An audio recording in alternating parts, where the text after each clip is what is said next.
The widespread use of internet porn is one of the fastest moving, most global experiments ever unconsciously conducted. The internet made pornography affordable, it made it accessible, and it made it anonymous. The 3 A's that drive demand. Nearly every young guy with an internet access becomes an eager test subject. Canadian researcher Simon Lajeunesse found that most boys seek pornography by age 10, driven by a brain that is suddenly fascinated by sex. Oh my God, this isn't just the period in which their sexuality is developing.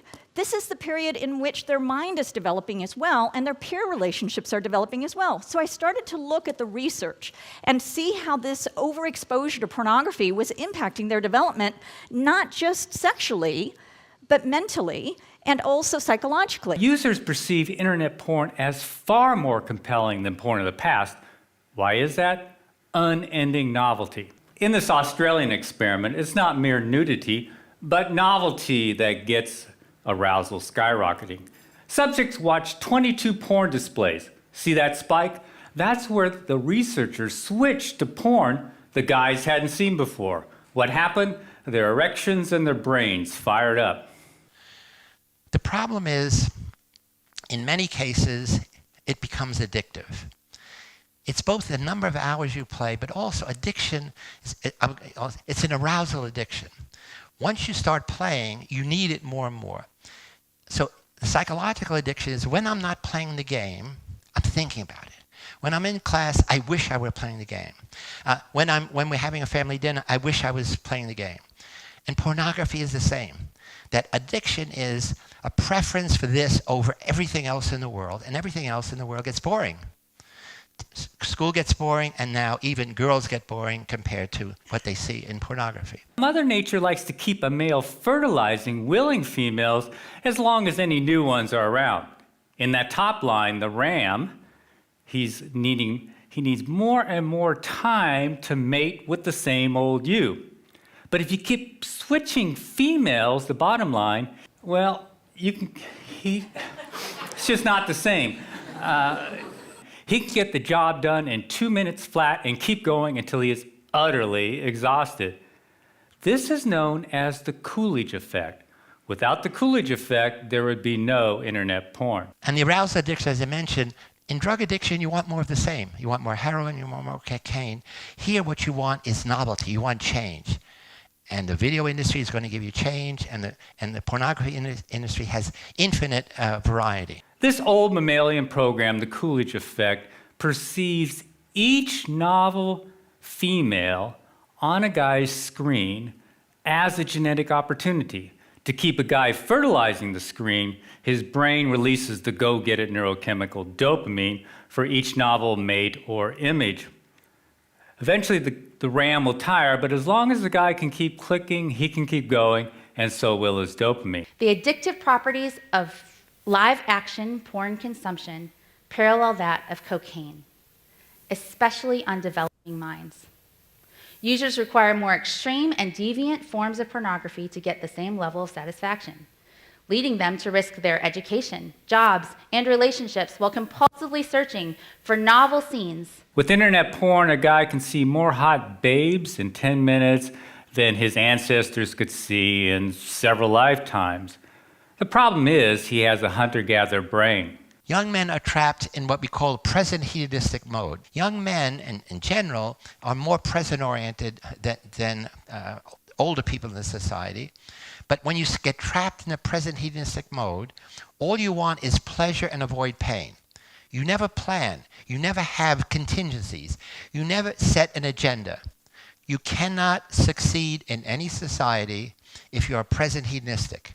You must become future-oriented. And what I found is that many of these boys who become addicted to internet pornography, that they also experience social isolation right at that period of their life when they're supposed to be developing relationships with peers, that they experience depression and anxiety. And we know that all of these mental illnesses can impact your success in life, not just as a lover or a partner or a mate or a boyfriend, but as a student and as a professional and as a fulfilled, fully realized human being. So the boys are opting out of a confusing world.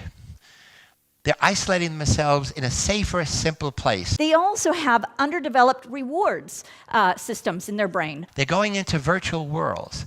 What's good about the virtual world for them, the objectives are clear. They have control over the outcomes.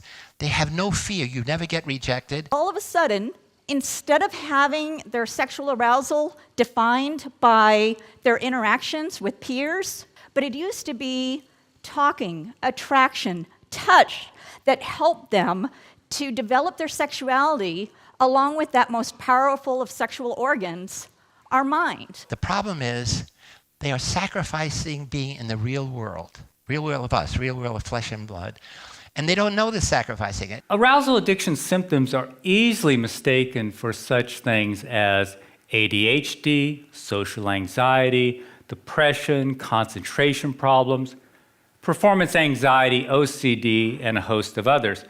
Now, healthcare providers often assume that these conditions are primary, perhaps the cause of addiction, but never really the result of an addiction. As a consequence, they often medicate these guys without really inquiring about if they have an internet addiction. So guys never realized that they could overcome these symptoms simply by changing their behavior. How it invades our mind and conquer our wantings and desires. Let's just try to imagine, or I can share with you orally, what is the impact of 20 minutes of watching porn once, twice a week, nothing unmoderated. It's overtaking. And it has both an addictive effect and a paralyzing effect. It's addictive because we develop somewhat of a dependency in porn. Here's why. This ancient program, the reward circuit, evolved to drive us towards natural rewards, such as sex, bonding, and food. As a consequence, extreme versions of natural rewards have a unique ability to capture us. For example, high-calorie foods or hot, novel babes give us extra dopamine. Too much dopamine, though, can override our natural satiation mechanisms. This binge mechanism for food or sex was once an evolutionary advantage.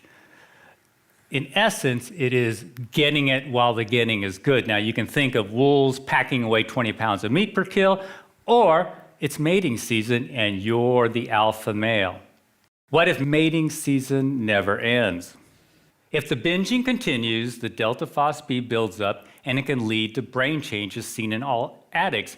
So the dominoes are excess consumption, excess dopamine, delta phos-B, brain changes.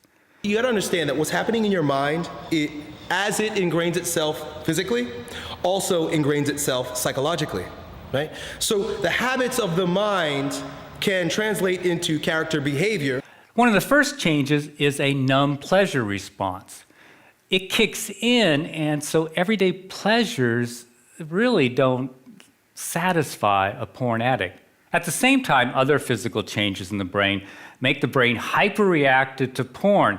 Everything else in the porn user's life is sort of boring, but porn is super exciting. Finally, his willpower erodes as his frontal cortex changes. I can't emphasize this enough. All addictions share these same brain changes and the same molecular switch that kicks them in, delta phos-B. But you come home, you drop your bag, you grab something to eat, and you sit down to the computer, right, to the video game, right? That's a pattern. That's a pattern that your nervous system has gotten used to. So every time you come home, or even like while you're driving home, your brain is probably already hitting that program. It's like, boom, get home. It's like you can't even help it. It's like the shit is just dragging you. Now, scientists have used brain scans to measure these changes in drug addicts. Up here, these scans show a reduced pleasure response in drug addicts. These and several other changes have also been seen in gambling addicts, food addicts, very recently in video game addicts. It is a problem in every country around the world, and today I'm going to argue it's only going to get worse unless we begin to do some important remedial changes. Boys are failing in school, as I said, they're failing in business, they're failing socially, and even failing sexually. And the point is, and they are creating nothing, they are consuming. If you play video games and you watch porn, you are a consumer in the worst sense, and you end up creating nothing. Now, before I continue, you probably want to know why any porn-loving guy in his right mind would give it up. 2 words: erectile dysfunction. Internet porn is killing young men's sexual performance. Now, Zimbardo said young guys are flaming out with women. This survey by Italian neurologists confirms what we have witnessed over the last few years. The interesting thing now is the brain quickly adapts to this high level of stimulation. Initially, it's rewarding, but over time, you fail to be able to get sexually aroused, physically aroused. And there's a new phenomenon called PIED, porn-induced erectile dysfunction.